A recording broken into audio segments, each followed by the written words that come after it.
Hello दोस्तों, स्वागत है आपका हमारे यूट्यूब चैनल में। दोस्तों, आज की इस वीडियो में इतिहास का एक ऐसा या प्रागैतिहासिक काल का एक ऐसा कालखंड देखते हैं जो थोड़ा सा उपेक्षित रहा है, और वह कालखंड है ताम्रपाषाण काल, या इसी को ताम्रपाषाणकालीन सभ्यता भी नाम दिया गया।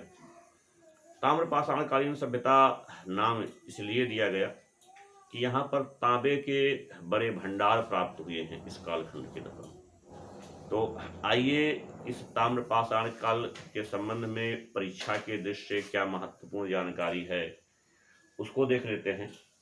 तो दोस्तों, ताम्रपाषाण काल का समय क्या है, ताम्रपाषाण काल की खोज सबसे पहले कहाँ हुई, ताम्रपाषाण काल की सबसे प्राचीन निधि कहाँ से प्राप्त हुई है, या सबसे प्राचीन ताम्रपाषाणिक स्थल कौन सा है, तांबे की सबसे बड़ी निधि कहाँ से प्राप्त हुई है, और तांबे के साथ साथ यहाँ से अनाजों की भी भंडार प्राप्त हुए हैं, वो कहाँ से प्राप्त हुए हैं, जैसी कुछ चीज़ें हैं जो महत्वपूर्ण है। और साथ ही साथ कह सकते हैं कि कौन कौन से महत्वपूर्ण ताम्रपाषाणिक स्थल हैं। तो हम लोग दोस्तों इस ताम्रपाषाण काल को थोड़ा सा विस्तार से समझने का प्रयास करते हैं।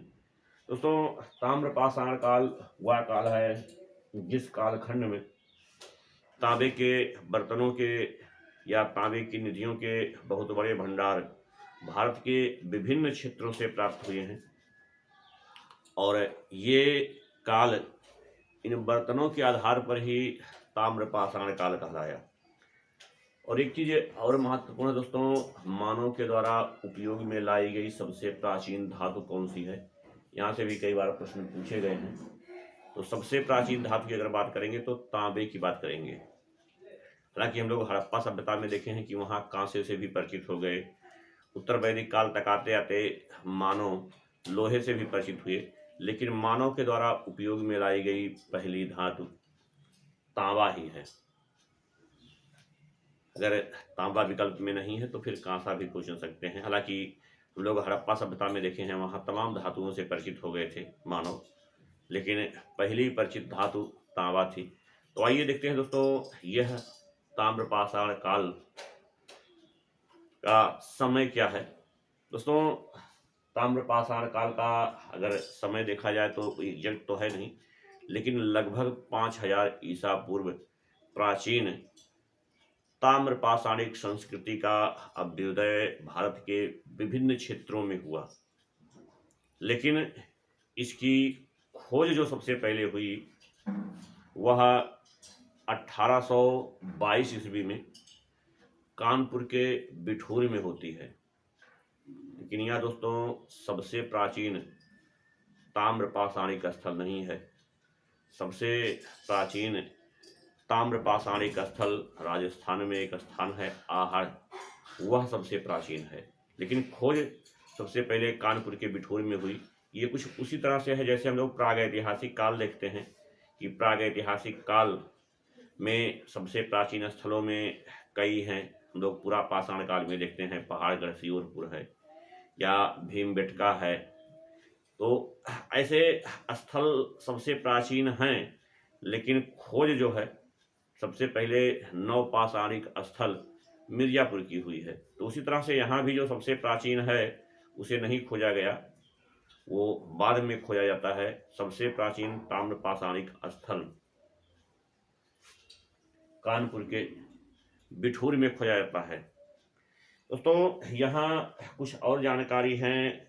एक तो सबसे प्राचीन ताम्रपाषाणिक स्थल देखे, सबसे पहले कौन सा ताम्रपाषाणिक स्थल खोजा गया, और एक और दोस्तों महत्वपूर्ण जानकारी है कि ताम्रपाषाण काल की सबसे बड़ी निधि या भंडार कहाँ से प्राप्त हुआ है। दोस्तों, गुजरात में एक स्थान है गुजेरिया, यहाँ से तांबे ही नहीं चांदी की भी निधि प्राप्त हुई है। और यहाँ दोस्तों 424 तांबे की और 102 चांदी की निधि भी प्राप्त हुई है। और इस ताम्रपाषाण काल में भी मानव बस्तियों के रूप में रहना शुरू कर दिया था। हम लोग देखे हैं कि मानव बस्तियों के रूप में नवपाषाण काल में ही रहना शुरू कर दिया था। तो इस ताम्रपाषाण काल की सबसे बड़ी बस्ती इनाम गांव है। दोस्तों, ये इनाम गांव महाराष्ट्र में स्थित है और यहाँ इस कालखंड के दौरान जो मानव के द्वारा बर्तन उपयोग में लाए गए, अगर उन बर्तनों का रंग देखें तो लाल और काले रंग के बर्तन इस काल में मानव के द्वारा प्रयोग में लाया गया। और यहाँ लोग पहले भी देखे हैं कि ताम्रपाषाण काल के बहुत से स्थल भारत के विभिन्न प्रांतों में प्राप्त हुए। तो हम लोग दोस्तों चलते हैं सबसे प्राचीन यहाँ से ताम्रपाषाणिक स्थल मिले हैं राजस्थान, वहाँ चलते हैं और वहाँ सबसे प्राचीन ताम्रपाषाणिक स्थल आहड़ है। हालांकि आहड़ के अलावा यहाँ पर सिलोन है, उदयपुर है, राजसमंद है, ये तमाम पाषाणिक ताम्रपाषाणिक स्थल हैं। और इसके अलावा अगर हम लोग बिहार में जाएं तो वहाँ ताराडीह, चिराद, ये कुछ प्रागैतिहासिक स्थल हैं। और हम लोग पश्चिमी मध्य प्रदेश में स्पेशली देखें तो यहाँ पर मालवा, कैथा, एरड़, गुंजेरिया, ये कुछ ताम्रपाषाणिक स्थल हैं। और महाराष्ट्र में देखें कि जोरवे है, नेवादा टोली है, नेवास है, सोनगांव है, इनाम गांव है, दैमाबाद है, ये देखेंगे। हालांकि दैमाबाद हम लोग हड़प्पा काल में भी इसको देखे हैं। और महाराष्ट्र के बाद हम लोग उत्तर प्रदेश में देखते हैं तो उत्तर प्रदेश में दोस्तों जो सबसे पहले खोजा गया था कानपुर का बिठूर है। और इसके अलावा खैराडीह है एक स्थल। दोस्तों, खैराडीह पूर्वांचल में एक जिला है बलिया, वहाँ पर स्थित है। तो दोस्तों, ये कुछ ताम्रपाषाणिक प्रमुख स्थल रहे हैं जो भारत के विभिन्न प्रांतों से प्राप्त हुए हैं। और अगर हम लोग ताम्रपाषाण काल की विशेषता देखें दोस्तों, ताम्रपाषाण काल को अगर देखें तो ताम्रपाषाण काल के लोग भी देवी देवता की पूजा किया करते थे और वृषभ उनके समुदाय का प्रतीक माना जाता था। और इसके अलावा अगर हम लोग देखें तो दोस्तों, ताम्रपाषाण काल में ही बर्तनों को रंगने और चित्रकारी करने का प्रारंभ इसी ताम्रपाषाण काल से ही माना जाता है। और ताम्रपाषाण काल में दोस्तों एक और स्थान है, अभी हम लोग नेवादा टोली की चर्चा किए थे। नेवादा टोली ये सर्वाधिक अनाज के भंडार यहीं से मिले हैं, जो नेवादा टोली महाराष्ट्र में है। और दोस्तों, यहाँ ताम्रपाषाण काल में हम लोग देखें तो यहाँ पर सबसे बड़ी जो बस्ती है ताम्रपाषाणिक, वो हम लोग इनाम गांव की चर्चा किए हैं। इनाम गांव से आप परिचित होंगे, ये महाराष्ट्र में है। यहाँ सबसे बड़ी बस्ती के प्रमाण मिले हैं। और साथ ही साथ यहाँ ताम्रपाषाण काल में तांबे की ढली हुई कुल्हाड़ी एक स्थान है कैथा, वहाँ से प्राप्त हुआ है।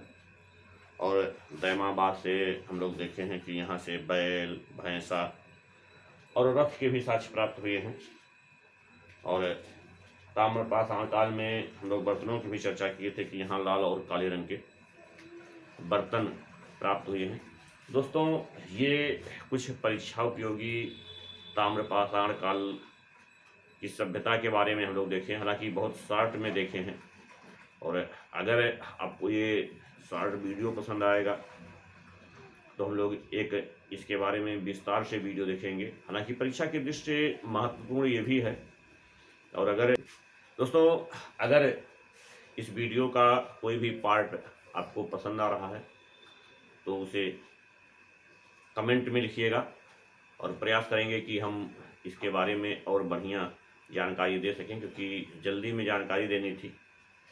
और वीडियो अगर आपको अच्छा लगा तो उसे लाइक करिए, अपने दोस्तों में शेयर करिए, और यदि आप हमारे चैनल पर नए हों तो हमारे चैनल को सब्सक्राइब करिए। हमसे जुड़ने के लिए, वीडियो को देखने के लिए आप सबका बहुत बहुत धन्यवाद।